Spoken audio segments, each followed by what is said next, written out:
আপনার প্রথম ভোট, আপনার কণ্ঠ। সেই কণ্ঠই দেশ, দশ ও নীতি নির্ধারণে কতটা প্রভাবশালী জানতে চাই, জানাতে চাই আপনাদেরও। দর্শক, স্বাগত যমুনা টেলিভিশনের বিশেষ আয়োজন ইয়াং ফ্যাক্টরে। এখানে পক্ষ নয়, নীতি কথা কয়, আছে সমাধানও। প্রতিটি মতামতের পাশে থাকবে তথ্য, আর প্রতিটি প্রশ্নের শেষে থাকবে বাস্তব পদক্ষেপ। সাথে আছি আমি, আহমেদ রেজা।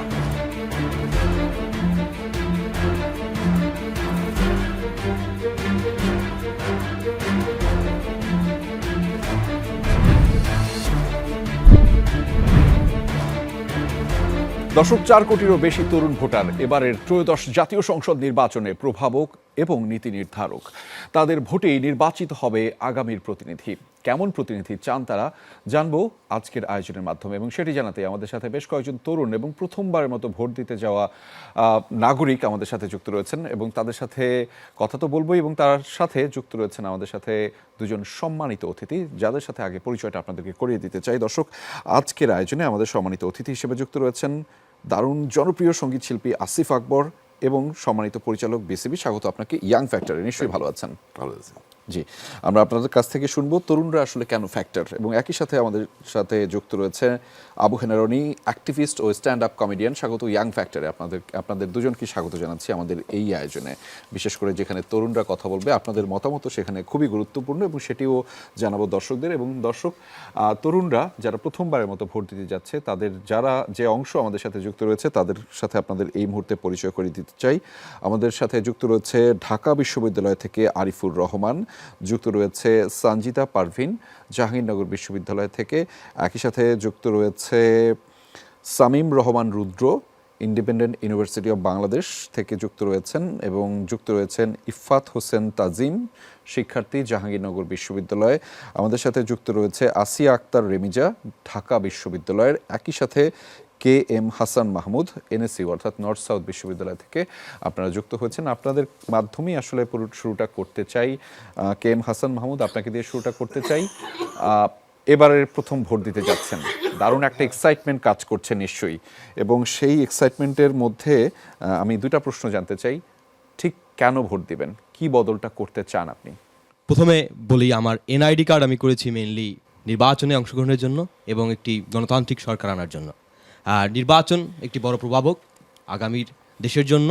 একটি ফ্যাসিস্ট সরকার পতনের পরই আমরা একটি গণতান্ত্রিক রাষ্ট্র পেয়েছি, এবং সেখানে নির্বাচনের মাধ্যমে একটি গণতান্ত্রিক সরকার আসবে এবং দেশকে সুন্দরভাবে নিয়ে যাবে, এটাই আমাদের ব্যক্ত। এখানে কিছু প্রভাবক রয়েছে ইয়াং প্রজন্মের। আমরা দুর্নীতি চাই না প্রথমতই, যেহেতু করাপশন ইজ দ্য বিগেস্ট বাংলাদেশের থ্রেট, এবং আমরা সব ক্ষেত্রেই করাপশনকে মেইনলি আমরা ট্রিগার করি। এক্ষেত্রে আমি বলতে চাই, আমরা যেই জায়গায় যাই, এনআইডি করতে চাইলেও দে কল যে 100 টাকা বের কর, এবং এটা কীরকম মানে সোসাইটি আমি বিলিভ করতে পারি না। এবং আমরা চাচ্ছি যে নির্বাচনের পরবর্তীতে একটা মানে ফ্রি ফেয়ার ইলেকশনের মাধ্যমে একটা ট্রান্সপারেন্সি আসুক, এটাই আমার মানে অভিব্যক্তি, প্রত্যাশা। আশা করি যে এটাই আমাদের মানে ভবিষ্যতে আসবে। আসিফ ভাইয়ের কি মনে হয় যে আমরা আসবো সেই প্রশ্নে? আমরা আসবো, আসিফ ভাইয়ের কাছে আমরা যাব। তবে তার আগে একটা বিষয়, এক্সাইটমেন্ট কাজ করছে, নতুন ভোট দিতে যাচ্ছেন, সেটা কেমন, অনুভূতিটা কেমন আসলে? অনেক এক্সাইটমেন্ট কাজ করছে। প্রথমবার ব্যালট পেপার কি সেটা দেখতে পারবো, এবং নির্বাচনের আবহ কেমন হয়। আমি 2024-এর ইলেকশনও দেখেছি, লাইক আমাদের আওয়ামী লীগের প্রার্থীর আগেই নমিনেশন বাতিল হয়ে গেছে। তো আমরা জানি যে কে পার্লামেন্টে যাচ্ছে। পঙ্কজ দেবনাথ পার্লামেন্টে গিয়েছে, এবং সে ঈগল মার্কা নিয়ে বিনা প্রতিদ্বন্দ্বিতায়। নির্বাচনের আগের দিন মনে হয়েছে যে আমি পুলসিরাত পার করতেছি পদ্মা সেতু দিয়ে। সো পুলসিরাতের মতো এটা লাগে না নির্বাচনটা। সো এরকমই হয়েছে আমাদের নির্বাচনটা। আসিয়া আক্তার রেমিজা, আপনার কাছ থেকে জানতে চাই একইভাবে যে কি ধরনের এক্সাইটমেন্ট কাজ করছে, এবং কেন আপনি ভোটটা দিবেন, কেন এটা গুরুত্বপূর্ণ? জুলাই অভ্যুত্থানের পর কিন্তু আমরা আসলে স্বপ্ন দেখা শুরু করি, মানে হচ্ছে যে বাংলাদেশের মানুষজন কিন্তু স্বপ্ন দেখা ভুলে গেছিল। তো এই আফটার জুলাই কিন্তু মানে বয়স্ক থেকে তরুণ, তরুণ থেকে শিশু, সবাই কিন্তু একটা স্বপ্ন দেখতেছে যে না, আমাদের দেশটা বদলাবে। এবং আমাদের যে প্রধান সমস্যা, এই যে আমাদের সমস্যাগুলো আসলে শুরু হয় কিন্তু রাজনীতি থেকে, রাজনৈতিক দুঃশাসন থেকে।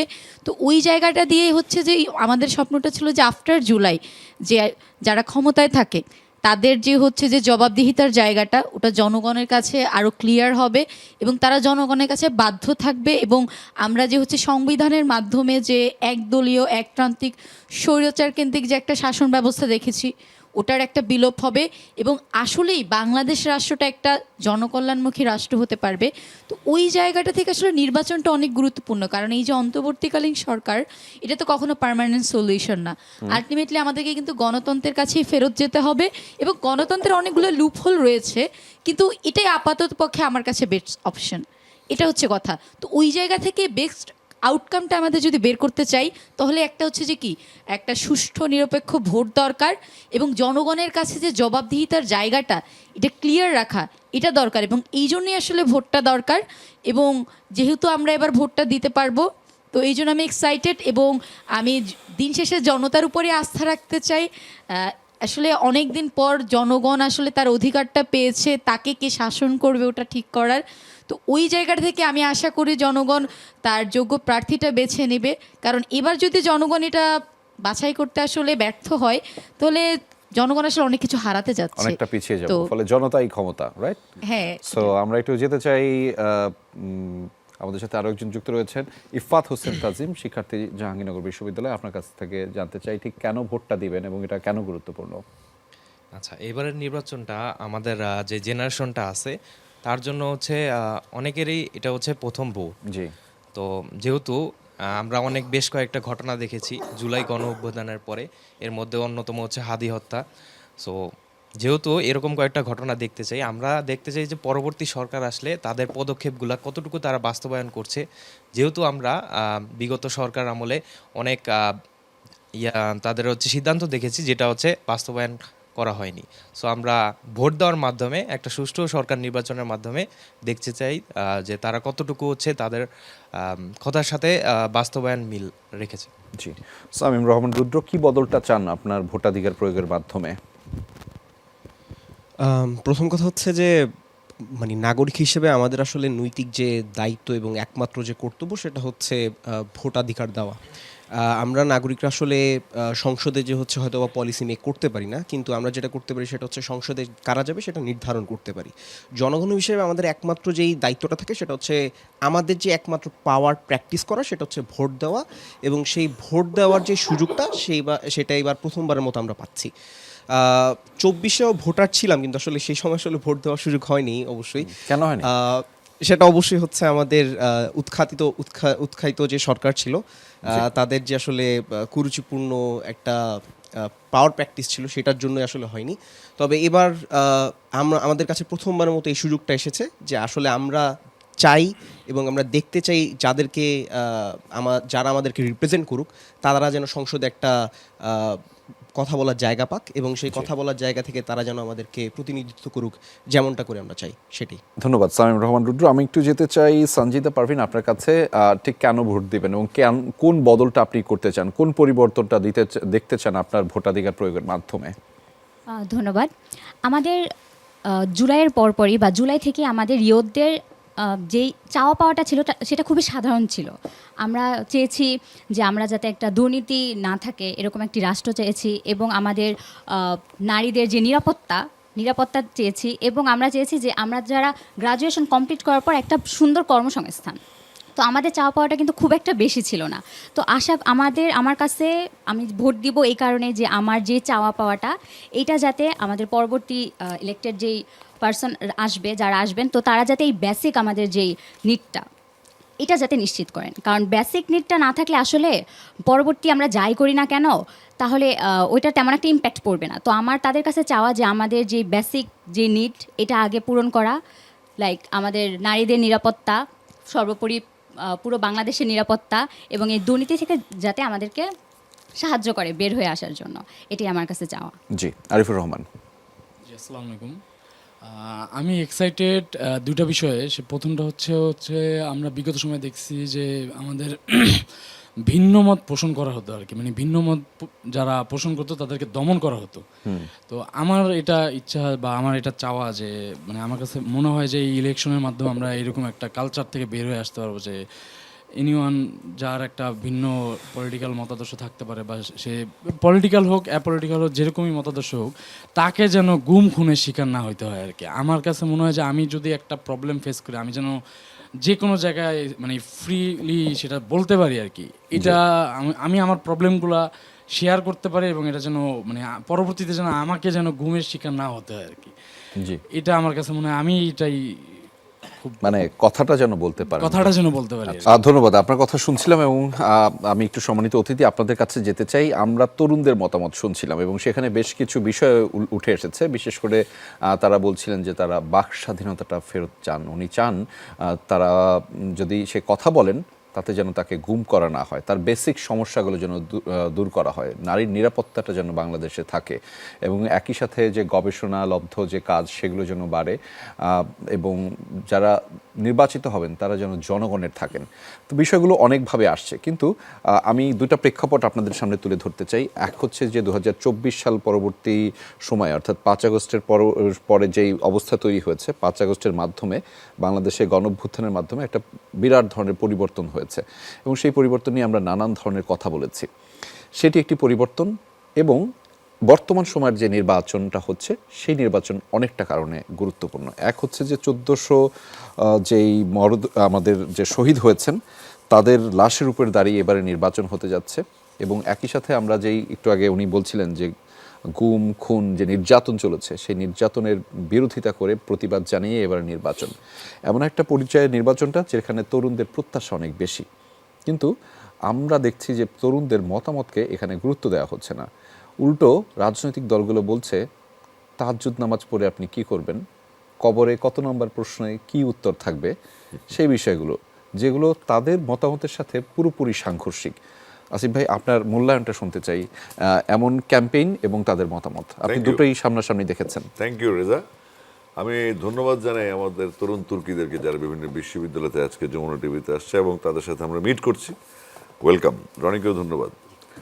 তাদের চাহিদা কিন্তু খুব ছোট, একদম। তারা ক্যারিয়ার বিল্ড আপ করতে চায়, তারা বাক স্বাধীনতা চায়, তারা একটা জীবনের নিরাপত্তা চায় এবং সে যেটা তার জন্য চাচ্ছে সেটা বাংলাদেশের জন্য চাচ্ছে, কিন্তু আলটিমেটলি ওদের বক্তব্যটা বাংলাদেশের মানুষের জন্যই।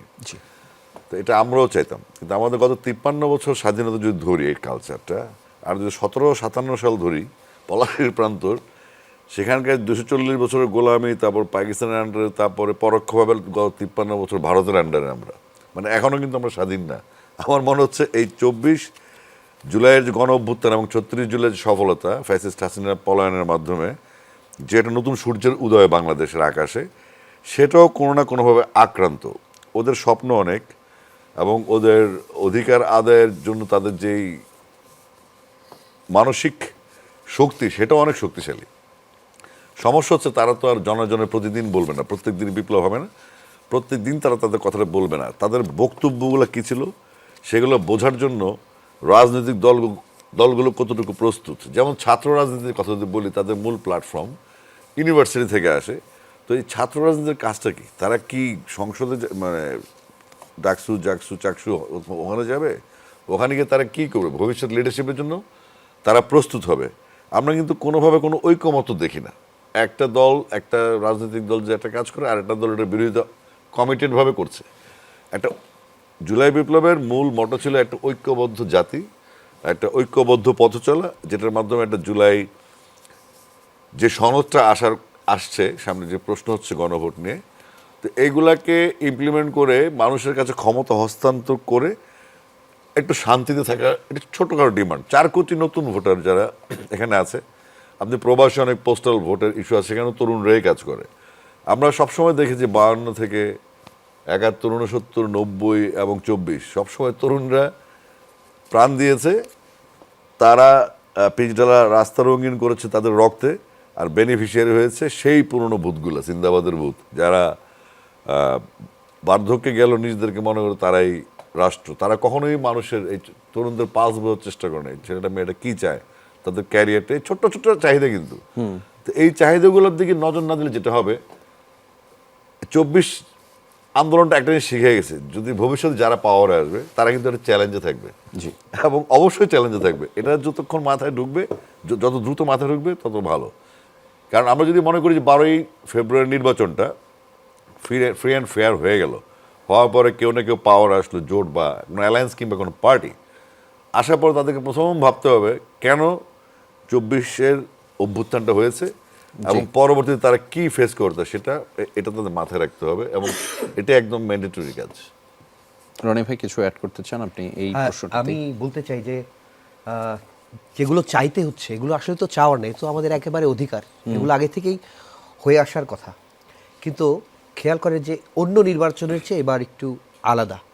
আমি তাদের চেয়ে একটু আগের হলেও আমার কাছে তারা নতুন ভোটার আর আমি নতুন করে ভোটার। আচ্ছা। কারণ হচ্ছে এর আগে অ্যাকচুয়ালি আমি যদি আমার ভোটের কথা বলতে পারি, অ্যাকচুয়ালি ফেয়ার ইলেকশনে আমি এবার হয়তো প্রথম ভোট দেব। কারণ এর আগে আমার এলাকায় ভোট দিতে হয়েছে একেবারে সামনে সামনে ভোট দিতে হয়েছে আমার এলাকায়, মানে একবারে ওপেন, মানে আমি যে ব্যাকে যে আমার পছন্দ মতো ভোট দেবো সেই গোপন অপশন কক্ষে ছিল যেটা, না। হ্যাঁ, হ্যাঁ। তো সেক্ষেত্রে আমি তাদের সাথে একবারে প্রথম ভোটার।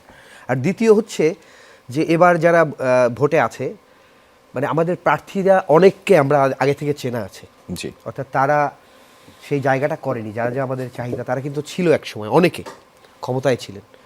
সমস্যাটা হচ্ছে যে তাদের জবাবদিহিতারা এই ভোটের আগ পর্যন্ত তারা জনগণের কাছে যাচ্ছে, কিন্তু এরপর আর জবাবদিহিতা থাকে না।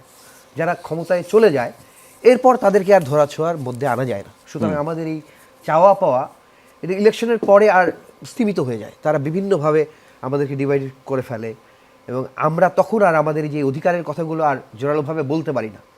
তো পরিবর্তন একটা এসছে, এবার আমরা ভাবতে শুরু করেছি যে দেশটা অ্যাকচুয়ালি আমাদের, যেটা আমরা আগে ভাবতে পারিনি, যে অন্যের দেশে ভাড়াটিয়ার মতো ছিলাম।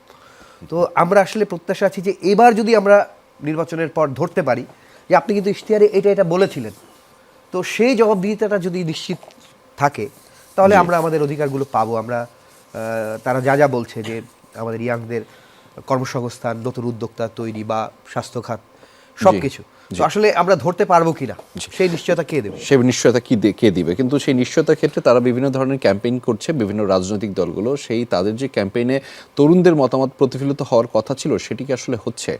রনি ভাই, আমি আসিফ ভাইয়ের কাছে একই প্রশ্নটা করব, তার আগে আপনার মতামতটা একটু জানতে চাই। যে এখন বর্তমান সময়ে রাজনৈতিক দলগুলো যেভাবে ক্যাম্পেইন করছে, আমি একটু আগে একটা উদাহরণ দিয়েছি যে তাহাজ্জুদ নামাজ পড়ে ভোট কেন্দ্রে যাবে, আবার তার এটার একটা কাউন্টার আসলো, কেউ যদি কেন্দ্র দখল করতে আসে হাত ভেঙে দেওয়া হবে।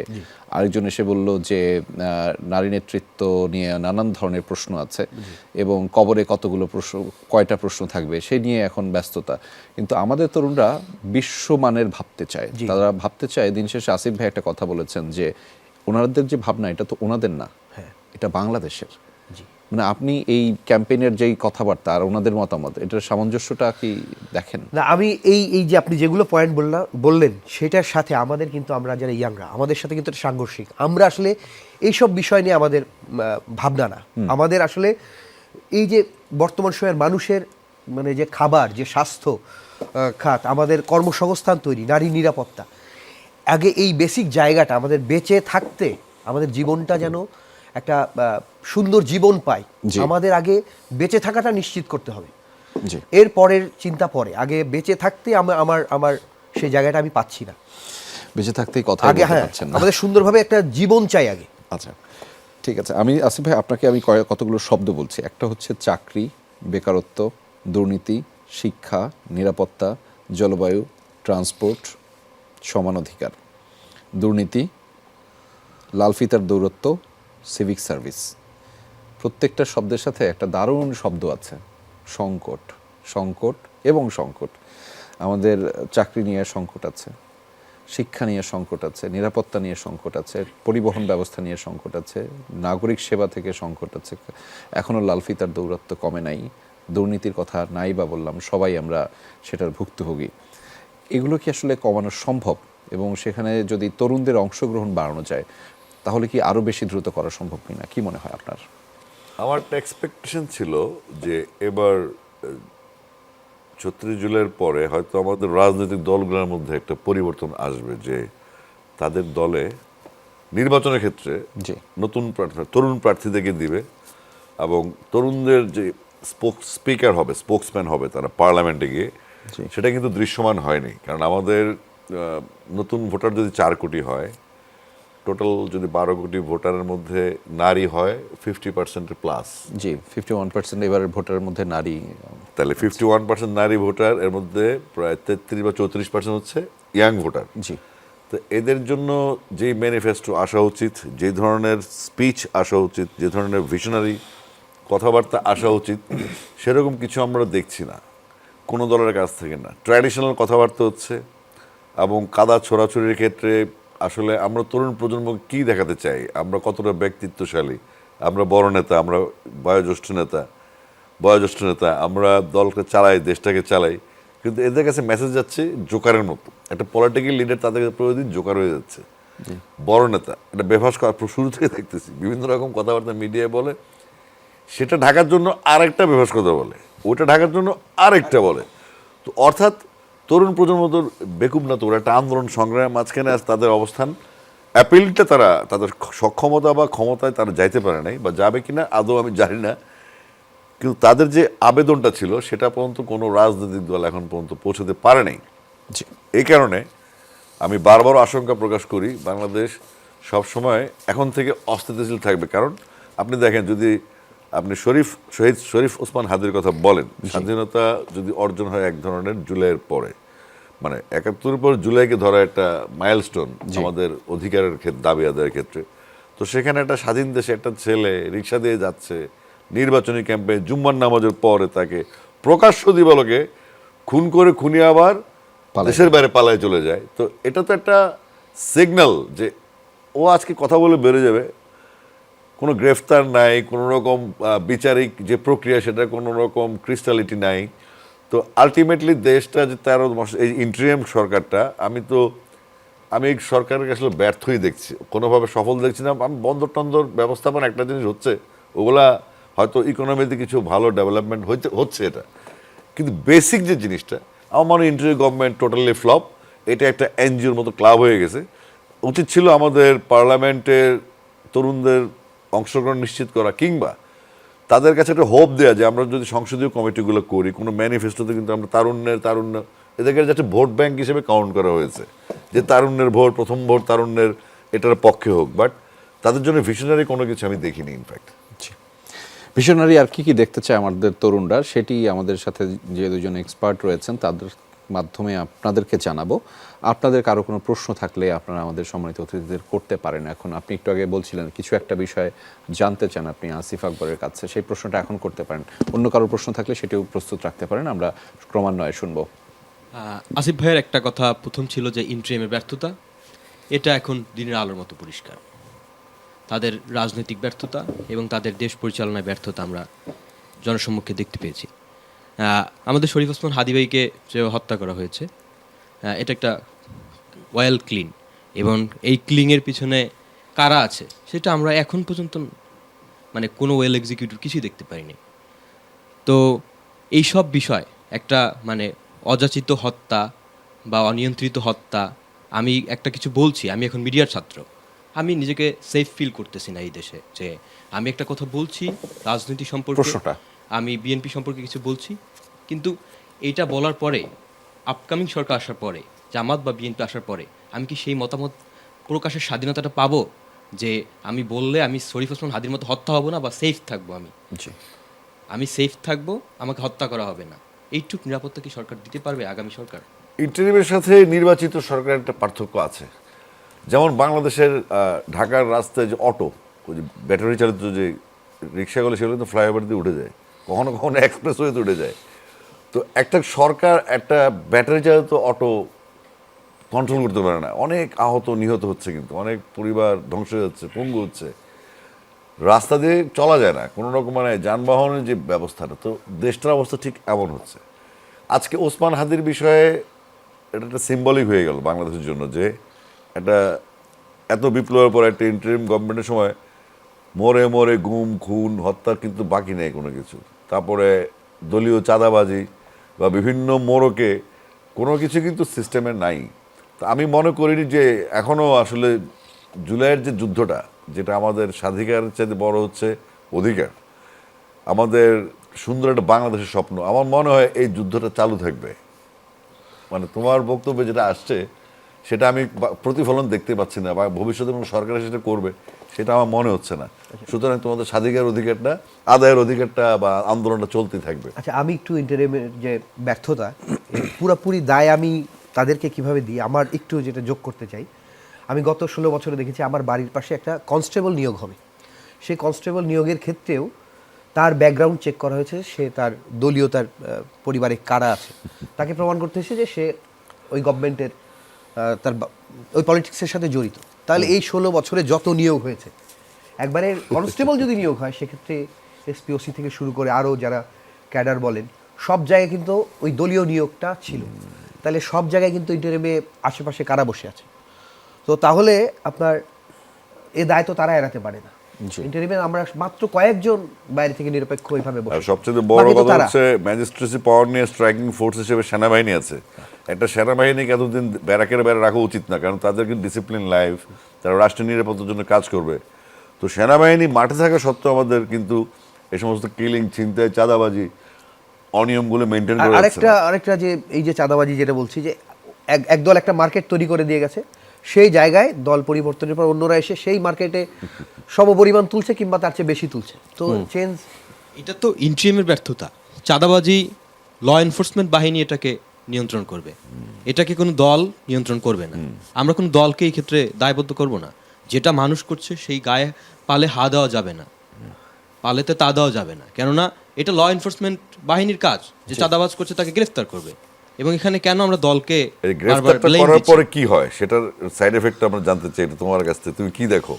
হাদির খুঁড়ি মনে একবার করো- গ্রেফতার হয়ে কিন্তু বের হয়ে এসেছে। মনে করেন চাঁদাবাজ ধরা হইলো বা একটা সে কোনো একটা দলের ট্যাগ লাগানো, তারপরে তোমরা কি দেখলা গত দেড় বছরে? কোনো মানে চাঁদাবাজকে যদি গ্রেফতার করা হয় তার দল তাকে অস্বীকার করে যে এ আমার কর্মী না। বা বহিষ্কার। প্রথম ক্ষেত্রে এটা হচ্ছে তার ট্যাগ, দ্বিতীয় ক্ষেত্রে হচ্ছে সে তাকে দল থেকে বহিষ্কার করে, এবং দল থেকে বহিষ্কার করার পরে তাকে কোর্ট তাকে জামিন দিয়ে দেয়, তারপরে আবার সে চাঁদাবাজি শুরু করে, এবং সে তখন সবচেয়ে বড় চাঁদাবাজ। আচ্ছা, এটা তো দলের ক্ষেত্রে। আমি যদি বলি গভর্নমেন্ট জবের ক্ষেত্রে কোনো ডিসি বা কেউ যদি এসপি যদি কোথাও কোনো অনিয়ম করে, ঘুষ দুর্নীতি করে, তাকে কি করে, তাকে কিছুদিন Close ওএসডি করে করে রাখে। রাখে, তারপর ওকে আরেক জায়গায় ট্রান্সফার করে, সে ওখানে যায় শুরু করে। তাহলে তো সব জায়গায় এত একই- সিস্টেমের বদলগুলো আমরা চাই। রেমিজা, আপনি হয়তো একটা প্রশ্ন করবেন, সেটা স্পোর্টস রিলেটেড। আপনি বলছিলেন যে আপনি খুবই আগ্রহী, যদি আসিফ ভাইকে করতে চান করতে পারেন। স্পোর্টস রিলেটেড প্রশ্ন আছে, আবার পলিটিক্স নিয়েও প্রশ্ন আছে, কোনটা আগে করব? দুটোই সবগুলো একসাথে জড়িত, রাজনীতির আন্ডারে বাইরে কোনো কিছু নেই। আচ্ছা, প্রথমত যেটা হচ্ছে যে মানে আমি যেহেতু ঢাকা বিশ্ববিদ্যালয়ের স্টুডেন্ট, তো ঢাকা বিশ্ববিদ্যালয়ে এখন যে আসলে পলিটিক্সটা চলতেছে, আমরা যদি বলি যে গতকালই হচ্ছে যে হিজাব র্যালি হইলো, এবং ওখানে কিন্তু শিবির এবং গতকাল কিন্তু ছাত্রদল এবং মানে বিশ্ববিদ্যালয়ের বাম সংগঠনগুলো কিন্তু শফিকুর রহমানের ওই যে টুইটার পোস্টের প্রেক্ষিতে কিন্তু একটা ঝাড়ু মিছিল করেছে। এবং দুইটা যে মানে হচ্ছে যে পলিটিক্যাল পার্টির কে কিন্তু আমরা কিন্তু দেখেছি হচ্ছে যে পরস্পর বিরোধী উগ্র বিরোধিতা এবং ভালো রকমের একটা স্লোগান দিচ্ছে পরস্পর বিরোধী, যেটা মানে বলা যায়।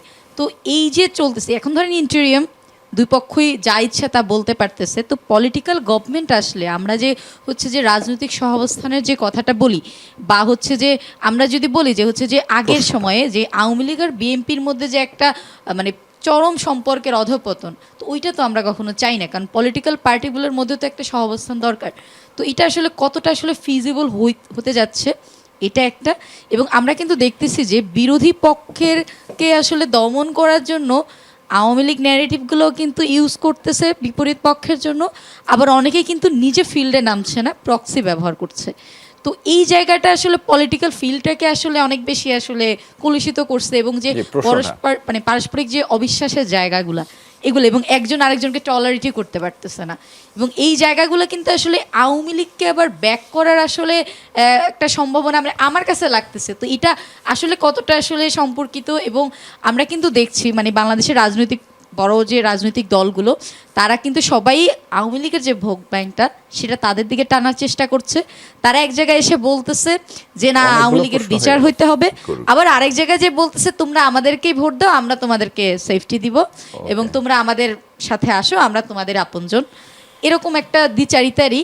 এবং সেই জায়গা থেকে আমি আসলে তাদের নির্বাচনে বা তাদের যে বক্তৃতাতে আওয়ামী লীগ তো ছিল, আছে, এবং তাদের তো একটা পার্সেন্টেজ আমাদের সোসাইটিতে আছে, তো তাদেরকে নিয়ে আসলে একটা প্ল্যান কি, কারণ আমরা তো আসলে ওইটাকে আসলে ইগনোর করতে পারবো না যেটা। তো ওই জায়গা থেকে আমি এনসিপির নির্বাচনী ইস্তেহারে দেখেছিলাম যে এটা যে তারা বলেছে ট্রুথ অ্যান্ড রিকনসিলিয়েশন কমিশন গঠন করা, যার মাধ্যমে হচ্ছে কি যারা আওয়ামী লীগ করেছে তাদের মধ্যে যারা অপরাধী তাদের বিচার, পাশাপাশি যারা ফৌজদারি বিচারের আওতায় না তাদেরকে আবার সোসাইটির সাথে অ্যাড করা। এটা কিন্তু আসলে দরকারও, কিন্তু এই জিনিসটা আমি অন্য কোনো পলিটিক্যাল পার্টিকে দেখি না, কিন্তু তারা ঠিকই আওয়ামী লীগের ভোট ব্যাংকটা পাওয়ার ব্যাপারে আবার খুবই সচেতন উৎসাহী। হয়ে গেছে। তো এই ওভারঅল জিনিসটাকে আপনি আসলে কিভাবে দেখবেন এটা? আর হচ্ছে যে স্পোর্টস নিয়ে যদি আমি বলি, যে রিসেন্টলি হচ্ছে যেটা নিয়ে খুব তর্ক বিতর্ক চললো যে বাংলাদেশ ইন্ডিয়াতে বিশ্বকাপ খেলতে যাবে কি যাবে না, এবং পক্ষে বিপক্ষে নানা মতামত হইল। তো এইটাতে আপনি যেহেতু এটার সাথে সংশ্লিষ্ট, আসলে অ্যাকচুয়াল কস্ট অ্যান্ড বেনিফিটের যে রেজাল্টটা সেটা এই মুহূর্তে কি, এবং বাংলাদেশের আসলে যে মানে আমাদের স্পোর্টস ফিল্ডে যে রিসোর্সটা আছে, আমাদের রিসোর্স সব জায়গায় খুব কম, যা আছে তার আসলে সিংহভাগে চলে যায় কিন্তু পুরুষদের স্পোর্টসেরগুলোতে, কিন্তু আমরা আসলে কিন্তু ওইখান থেকে ওইভাবে রিটার্ন কিন্তু কখনো পাই নাই। তো ওই জায়গা থেকে কিন্তু মেয়েদের সাইডটা অনেক ভালো করতেছে, কিন্তু মেয়েরা কিন্তু ওইভাবে বেতন বলেন বা তাদের যে ফ্যাসিলিটিসগুলো পাওয়া দরকার ওটাগুলো কিন্তু পাচ্ছে না। আবার হচ্ছে যে আমরা কিছুদিন আগে হচ্ছে যে এই যে নারীদের স্পোর্টস সেক্টরে কিন্তু হচ্ছে যে সেক্সুয়াল হ্যারাসমেন্টেরও নানা জিনিসপত্র কিন্তু আমরা দেখেছি। তো ওভারঅল এই জিনিসটাকে আপনারা কিভাবে দেখতেছেন, এবং এই যে নারীদেরকে আসলে সুযোগটা দেওয়া এবং তাদের যে আসলে সেক্টরে যে বৈষম্যগুলো আছে বা সেক্সুয়াল হ্যারাসমেন্টের মতন বিষয়গুলো আছে, এগুলো সমাধানের জন্য আসলে আপনাদের কি প্ল্যান? প্রথম প্রশ্নের উত্তরটা হচ্ছে, যেটা হচ্ছে আমাদের রাজনৈতিক চরিত্র, রাজনৈতিক দলগুলির এবং আমাদের মানসিকতা, এটা আসলে এখনো চেঞ্জ হয়নি। এটা হচ্ছে না, আমরা দেখতে পাচ্ছি, তোমরাও দেখতে পাচ্ছ এই বয়সে এসে, যে আমাদের পলিটিক্যাল পার্টিগুলা বা পলিটিক্যাল ব্যক্তিত্বগুলো যারা আছেন তাদের রাজনৈতিক চিন্তা চেতনার কোনো পরিবর্তন নেই, বরং যিনি পরিবর্তনের ডাক নিয়ে আসছেন তিনি পরবর্তীতে নিজেই পরিবর্তিত হয়ে যাচ্ছেন। এটা হলো একটা গেল, এটা দেখতে থাকবে সার্কাস। সেকেন্ড হচ্ছে স্পোর্টসে মেয়েদের যে, আমি উলম্ফনি বলবো, বাংলাদেশের যে কোনো সেক্টর, হ্যান্ডবল বলি, আমি পঞ্চগড়ে গিয়েছি, আমি ভিজিট করেছি অনেকগুলো জেলা যেখানে স্পেশাল হাব আছে, যেমন পার্বত্য এলাকা মেয়েদের, ওখান থেকে কোনো অটো চলে না, রিক্সা চলে না, মেয়েরা বা ছেলেরা ওখানকে ফিট থাকে, বড় বড় পাহাড় বায়, রাস্তা বায়, অটোমেটিকলি তাদের লোয়ার পোর্শন খুব স্ট্রং থাকে। উত্তরবঙ্গে আছে কর্মসংকট, কাজের অভাব, এবং তাদের জীবন ধারণের সংকট অনেক হাই, এবং ওরা আসলে কনজারভেটিভনেস থেকে বের হয়ে এসে তার চায় কোনো না কোনোভাবে বাঁচতে, সেখানে স্পোর্টস একটা উপলক্ষ। আর আমরা আজকে যদি প্রোগ্রামটা কবে অন এয়ার আমি জানি না, আজকে যে ইস্যুটা আসছে 2021 সালে জাহানারা, আমাদের ক্রিকেটার জাহানারা যে ইস্যুটা আসছে, সেটার তদন্ত কমিটির রিপোর্টটা একটু পরে জমা হবে, সেটাও ফ্ল্যাশ করা হবে। তো এটা হচ্ছে আবার এখানেও কিছু পলিটিক্স আছে যেটা নোংরামিতে আমরা বেরোতে পারিনি। ঘটনাটা ঘটেছে কিন্তু 2021 সালে। 2021 সালে বর্তমান যিনি অভিযোগটা করছেন, যে আমি জার্নালিজম বলবো না, আমি নতুন একটা শব্দ বের করেছি, কন্টেন্টিজম। মানে কন্টেন্ট ক্রিয়েটার যারা, তারা জার্নালিস্ট বলে তাদেরকে, বাট আমি এটা কন্টেন্টিজম এবং জার্নালিজমের মধ্যে ডিফারেন্স খুঁজে পেয়েছি আমি। তো ওই সময় উনি ছিলেন দলের অধিনায়ক, বাংলাদেশ দলের। অর্থাৎ এই অভিযোগটা তাহলে 2021 থেকে এসে 25-এ কেন উঠলো? এই বুলবুল ভাইকে, আমিনুল ইসলাম বুলবুকে একটা প্রবলেম ফেলার জন্য, বোর্ডকে প্রশ্নবিদ্ধ করার জন্য। কজ এই বোর্ডটা এমন কিছু, আমি ক্রিকেটের কথাই বলি, এমন কিছু কাজ করছে যেখানে জাতির সামনে খুব দ্রুত আমাদের গত 17 বছর অনিয়মগুলো আসবে। শ্বেতপত্র, যে তারা কি করে মাটি বন্ধ চুরি করে নিয়ে গেছে, শুধু ঢাকার না, বান্দরবান স্টেডিয়াম নিয়ে চোখে দেখে এসছে গিয়ে। একটা ম্যাচে 80,000 টাকা ডাব খাওয়া হয়েছে। 80,000 টাকা ডাব খাওয়া কিন্তু মানে মামুলি ব্যাপার না। একটা মাইক্রোবাস নওগাঁ থেকে নাটোর ভাড়া 6,000, সেটা কমিটেড 16,500 টাকা ভাড়া, তার মধ্যে এখনও মাইক্রোবাস 2.5 কোটি টাকা পায় বিসিবির কাছ থেকে। তাহলে এই দেশটাতে কি হচ্ছে? আমরা বিসিবির যারা আছি, যে 25 জন ডিরেক্টর, তারা কিন্তু আমরা বিনা বেতনে আছি। বুলুল ভাই তার চাকরি ছেড়ে আইসিসির ডেভেলপমেন্টে বাদ দিয়ে কিন্তু বাংলাদেশে এসেছেন, একটা রুমে থাকেন, হোটেলে খায় বা বিসিবিতে খায় এবং কাজ করে। তাকে পাজল করার জন্য, এগুলো হচ্ছে নেচার। আমরা যখন কোনো সত্যের দিকে যাব, কোনো মুখোশ উন্মোচনের দিকে যাব, তখন প্রতিবন্ধকতা আসবেই। আমরা যা সেটা ওভারকাম করার চেষ্টা করছি। আর আমাদের নারীদের ডেভেলপমেন্ট এবং তাদের সেফটি সিকিউরিটির জন্য আমরা অলরেডি নারী উইংয়ের দায়িত্ব হয়েছে রুবা আবদুল্লাহ, যিনি একজন নারী অ্যাক্টিভিস্ট। আমাদের কথা হচ্ছে মেয়েদের ক্ষেত্রে কিন্তু আমরা অনেক সফল। ক্রিকেট হোক, ফুটবল হোক, হ্যান্ডবল হোক, আর্চারি হোক, সব কিন্তু আছে, আমাদের একটা বড় ফোকাস আছে। তো সেটার জন্য যেই লায়াবিলিটিসগুলো ফেডারেশনগুলো নেওয়া উচিত, আমার মতে ক্রিস্টাল যে পদ্ধতিটা, আজকের বিচারটা আজকে হয়ে গেলে কালকের জন্য পেন্ডিং থাকলে ধামা চাওয়া পড়বে না।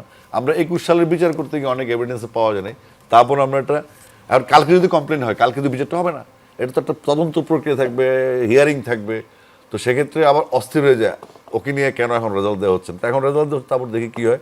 বাট আমি একটা জিনিস বিশ্বাস করি, অন্তত বাংলাদেশ ক্রিকেট বোর্ড ডেফিনেটলি এখন রাইট ওয়েতে আছে এবং আমরা জবাবদিহিতে থাকবো। একটা প্রসঙ্গ ছিল মনে হয় যে লাস্ট ওয়ার্ল্ড কাপের যাওয়া না যাওয়া নিয়ে। ওয়ার্ল্ড কাপের যাওয়া নেই এক্স্যাক্টলি, এসে হচ্ছে প্রথমত হচ্ছে আমাদের মুস্তাফিজকে ইস্যু করে আত্মমর্যাদা আমাদের জাতি হিসেবে, এটা আমাদের জন্য খুব জরুরি ছিল। আর দ্বিতীয়ত হচ্ছে একটা প্লেয়ারকে নিরাপত্তা দিতে পারে না, 15 জনকে কীভাবে দিতে, সেখানে জার্নালিস্ট, আমাদের দর্শক, আমাদের কর্মকর্তা বিরাট কন্টিনজেন্ট যাবে যাদের ভিসা ফ্যাক্টর ছিল, ওখানে তাদের সিকিউরিটি ফ্যাক্টর ছিল। আমরা জানি ফ্যাসিস্টের পলাতক প্রচুর খুনি, বদমাস, মামলার আসামি, খুনের আসামি, তারা সব ওখানে অবস্থান করছে। তো ওখানে হোটেলবন্দি, ক্রিকেট তো মনস্তাত্ত্বিক খেলা, হোটেলবন্দি থেকে খেলা যাবে না। তো গভর্নমেন্ট টু গভর্নমেন্ট যখন আলোচনা হয় তখন গভর্নমেন্ট একটা ডিরেক্টিভ বা একটা ইন্টেলিজেন্সের একটা রিপোর্ট তারা নেয়। তো সেখানে আমাদের সরকার মনে করে 4টা মন্ত্রণালয় আমাদের প্লেয়ার এবং আমাদের দর্শক বা আমাদের সাংবাদিকরা সেফ না, এই জন্য আমরা যাবো না। এতে করে দুটা কাজ হয়েছে, আমাদের নিরাপত্তার ব্যাপার নিশ্চিত না, এই জন্য যাইনি। আর আমাদের যেই বাংলাদেশের মানুষ যেই যাত্রা বিমান বা একটা আত্মমর্যাদার বিষয়ে ঐক্যমত, এটার একটা প্রতিফলন দরকার ছিল বাংলাদেশের জন্য। জি, আর প্রশ্ন না নেই আমরা আজকে আর খুব এই যোগ হ্যাঁ, করতে চাই, জি এই রাজনৈতিক দলগুলোর যে সহাবস্থানের কথা বললো, এটা আসলে আমরা গভর্নমেন্টের সময় কিন্তু আমরা দেখেছি যে সবগুলো দলের অনেক কয়বার এক জায়গায় সুযোগ হয়েছে, জি এক জায়গায়। তারপরে আপনি তারেক রহমানের সাথে শঙ্কর রহমানেরও একটা সিটিং, ইউনুসের সাথে একটা সিটিং, তারপরে এনসিপির সঙ্গেও একসাথে আমরা পেয়েছি। জি। যেটা আপনি খেয়াল করেন যে আমেরিকাতে ওদের মাঝে একবার Bush, Barack Obama, Bill Clinton একসাথে তারা ক্রিকেট খেলা দেখছে। তো এই দেশে, বাইরের দেশে একটা সুন্দর কালচার, ভোটের পর একটা নির্দিষ্ট সময় তারা রিটায়ার্ড হবে এবং তারপর তারা আবার এক জায়গা হবে। এইটা কি হয়, ধরেন আওয়ামী লীগ বিএনপির এই তাদের মধ্যে গন্ডগোল আমরা আমাদের বাড়িতে ফেস করেছি, কারণ আমার বাড়িতে একজন আওয়ামী লীগ করে, একজন বিএনপি, এই গন্ডগোল।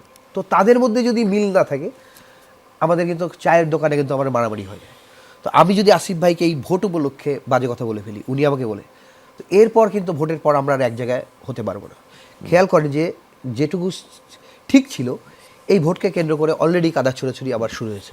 জি। যেটা কি হবে, ভোটের পর আর সহাবস্থানে একসাথে বসার সেই জায়গাটা ক্রিয়েট হবে কিনা, এবার কিন্তু টেনশনটা ক্রিয়েট, আবার সেটা আবার চলে আসলো হ্যাঁ, কিনা। আবার এই ভোটকে সেই- কেন্দ্র করে এটা শুরু আর হয়ে কারো গেছে। কোনো প্রশ্ন আছে? জি, একটা প্রশ্নই নিব না, আপনারও আছে? ছোট প্রশ্ন, একদমই ছোট। আমার প্রশ্ন কাকে হচ্ছে করবেন? খুবই কনসাইজ, সেটা হচ্ছে মানে বিএনপি সরকার, মানে বিএনপি ইতিমধ্যে হচ্ছে বলেছে যে তারা হচ্ছে প্রথম 18 মাসে হচ্ছে 1 কোটি ভোটের, 1 কোটি জবের ব্যবস্থা করবে, কিংবা হচ্ছে 50 লাখ হচ্ছে ফ্যামিলি কার্ড দিবে। জি।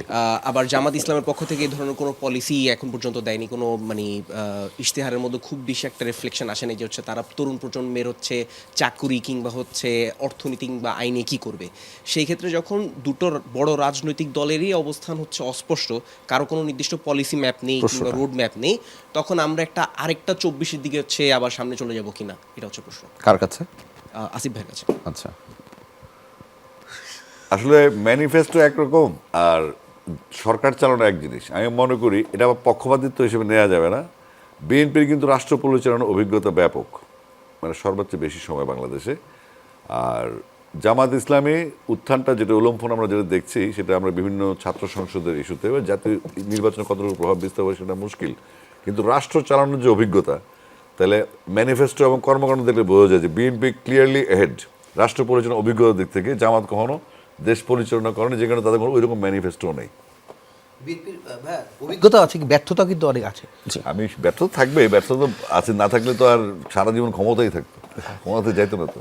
আচ্ছা, আর জি, ছোট প্রশ্ন, একদমই ছোট করে ছোট উত্তর দিতে হবে। জি, সঞ্জিতা।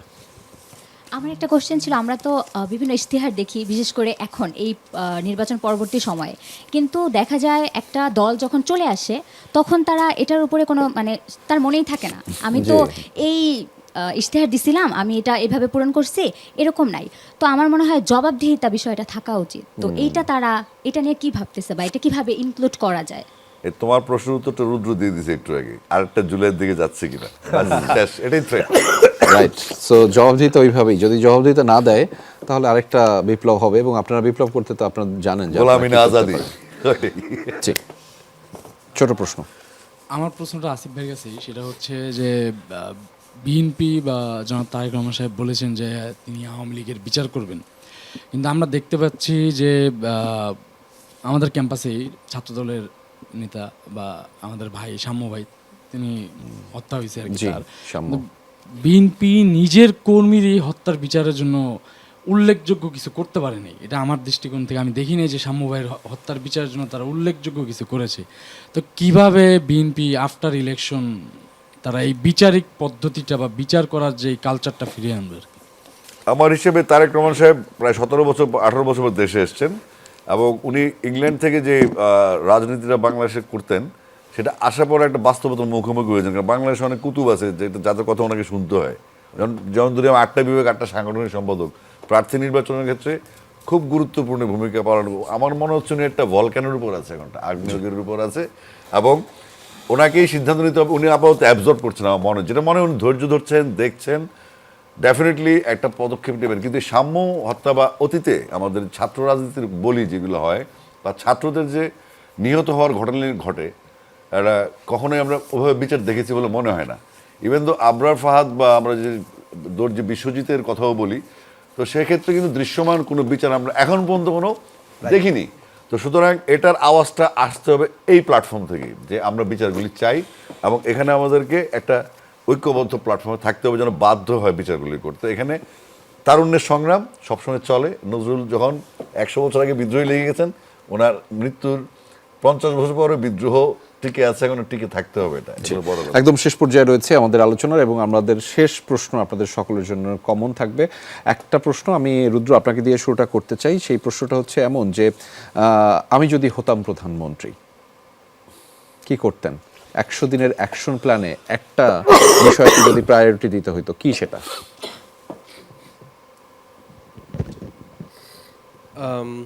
খুবই খুবই একটা আপনি প্রধানমন্ত্রী। জটিল প্রশ্ন। জি। তবে যেহেতু হচ্ছে বাংলাদেশ এমন একটি রাষ্ট্র যে রাষ্ট্রটা আসলে একটা অ্যাডমিনিস্ট্রেশন দিয়ে চলে, সুতরাং আমি একা প্রধানমন্ত্রী হয়ে আসলে খুব বেশি পরিবর্তন করতে পারবো এটা আসলে চিন্তা কোনটাকে করা। প্রায়োরিটি দিতেন আপনি? আমি হলে খুব বেশি প্রায়োরিটি দিতাম হচ্ছে দুর্নীতিকে হচ্ছে দমন করার, কারণ ওটি হচ্ছে সবচেয়ে বড় প্রবলেম এবং সেটা যদি আমি সলভ করতে পারি, ট্রান্সপারেন্সি এবং অ্যাকাউন্টেবিলিটি যদি আমি সবার মধ্যে নিশ্চিত করতে পারি, তাহলে আমার মনে হচ্ছে দেশের অধিকাংশ সমস্যাই হচ্ছে একটা সমাধান করা যেত। তাজিম? যে আমি যদি প্রধানমন্ত্রী হতাম, আমাদের দেশে যে শিক্ষিত বেকার তৈরির যে কারখানা, এটাকে প্রথমত হচ্ছে বন্ধ করতাম। এটাই বেকার হচ্ছে আমার তৈরির কারখানা, এটা কোনটা? যে আমাদের দেখা গেছে যে আমাদের গ্র্যাজুয়েশনের পর ম্যাক্সিমাম হচ্ছে বেকার থাকতে হয়। সো এই বিষয়টাকে এডুকেশন আমরা- সিস্টেমটাকে বদল সিস্টেমটাকে করতেন। develop আচ্ছা, করবো। যেন ঠিক আছে। রেমিজা? কর্মমুখী হয়। আমি যদি প্রধানমন্ত্রী হতাম, প্রথমত আমি হচ্ছে যে ক্ষমতার যে ভারসাম্য, কারণ ক্ষমতা আসলে মানুষকে কলুষিত করে, জি। তো ক্ষমতার ভারসাম্যটা যাতে নিশ্চিত হয়, বাংলাদেশের যে গুরুত্বপূর্ণ সেক্টরগুলো আছে, আইন বিভাগ, শাসন বিভাগ, বিচার বিভাগ বা পিএসসি বলি বা অন্তর্বর্তীকাল মানে যে যেটা হচ্ছে বাহিনীগুলি আছে। গভর্নমেন্টগুলো আছে যারা করবে, তো ওইগুলাতে হচ্ছে যেন ক্ষমতার ব্যালেন্সটা হয় এবং জবাবদিহিতার যে জায়গাটা ওইটা এনশিওর করার জন্য আমি আমার জায়গা থেকে সর্বোচ্চ চেষ্টা করব। জি, হাসান মাহমুদ? আমার প্রধানমন্ত্রী হলে বাস্তবসম্মত কথা, ঢাকা থাকি, সব থেকে বড় সমস্যা যানজট। যানজট। আমি টেসলাগুলা প্রথমে উঠিয়ে দিতাম, এইটা হলো আমার মানে প্রথম মানে শতভাগ সহমত। এবং এটাই আমার ঢাকা শহরে এখন সব থেকে বড় সমস্যা আমার মনে হচ্ছে যানজট। জি, সঞ্জিতা? আমার মনে হয় আমি প্রধানমন্ত্রী হলে আমাদের যেই লগুলো আছে, নতুন করে আর লয়ের দরকার নেই, যে লগুলো আছে ওগুলা যাতে ভালোভাবে ইমপ্লিমেন্ট করা হয়, আমি এটার দিকে খেয়াল করতাম। যুগোপযোগী করা হয়। জি। রাইট। আরিফ? আমি চেষ্টা করতাম যে আমাদের বিচার ব্যবস্থাটা যেন উন্নত হয় আর কি, ডেভেলপ হয়, যেন বিচারের কারোর কেউ যেন বিচারহীনতা না থাকে আর কি। জি, আমরা একদমই শেষ দিকে রয়েছি। আপনাদের কাছ থেকে দুটো বিষয় শুনতে চাই। একটা হচ্ছে যে আমাদের তরুণরা এত দারুণভাবে ভাবে এবং বলে, কিন্তু তারা সবচেয়ে হতাশাগ্রস্ত হয় বেশি, অস্থিরতার মধ্যে দিয়ে যায় বেশি। আপনাদের দুটি কথা যেটি তাদেরকে ট্র্যাকে রাখবে, মোটিভেটেড করবে। আবু হেনারনি? ওকে, দুইটা বিষয় বলার সুযোগ পেলাম না, একটা আমি বলতে চাই। আসিফ ভাই যেহেতু আছে, সবাই আছে, যেমন এটা ফ্যামিলি কার্ড এবার একটা বিশাল ভূমিকা রাখছে ভোটারদেরকে আকৃষ্ট করার ক্ষেত্রে। আমি যা ছোট্ট করে বলি, আমি আমার প্রিয়জনকে যদি আমি গোলাপ দিই তো প্রতিদিন গোলাপ দিতে হবে। আমি কি করেছি, আমার প্রিয়জনকে আমি একটা গোলাপ গাছ দিয়েছি, বাকিটা তুমি যত্ন নাও, তুমি ফুটিয়ে নাও। তো আমি ফ্যামিলি কার্ড দিলে তাকে আমি নির্ভরশীল করে ফেললাম। জি। তো সে তো নির্ভরশীল, প্রতিদিন সে ওই অপেক্ষায় থাকবে যে কবে তার চাল যাবে আর সে খাবে। জি, আমি বরঞ্চ সেই কর্মসংস্থানের জায়গাটা ক্রিয়েট করে দেবো। যে আরেকটা মেইন যে দরকার প্রধানমন্ত্রী হলে যে বিকেন্দ্রীকরণ। আমরা প্রত্যেকে একদমই। যার যার জায়গা থেকে আমরা সব ঢাকায় এসেছি, সবাই আমরা এমনি লাইফে বলেছিলাম যে পড়াশোনা করে গ্রামে ফিরবো, কেউ ফিরে না, না ডাক্তার না উকিল না কেউ। বিকেন্দ্রীকরণ করতে হবে, যে প্রত্যেকে যেন তার বাড়ি থেকে, তার জায়গা থেকে তার বিভাগে কাজ করতে পারে, ন্যূনতম তার বিভাগে, এই ঢাকামুখী না। এটা আসলে খুব দরকার। তো ক্ষমতার বিকেন্দ্রীকরণ দরকার, সিস্টেমের ব্যবস্থা হ্যাঁ, এটা বিকেন্দ্রীকরণ দরকার। আচ্ছা, এটা হলো আমার আগের প্রশ্ন। তারা যেন হতাশ না হয়। হ্যাঁ, এবার আমার কি প্রশ্ন? হতাশ যেন না হয় সেই জন্য আপনার দুটি কথা তাদেরকে উদ্দেশ্য করে, তরুণদের। আচ্ছা, আমরা 4 কোটির বেশি হচ্ছে আমরা তরুণ, নতুন ভোটার। খেয়াল করে দেখেন যে আমরা এই পরিবর্তন অভ্যুত্থানের পর আমরা কিন্তু যেই বন্যা হলো সবাই ঝাঁপিয়ে পড়লাম, এবং আরও যা যা আমাদের চাওয়া পাওয়া আমরা এগিয়ে গেলাম। তো আমরা সেই জায়গাতে আমাদের আবার এক থাকতে হবে।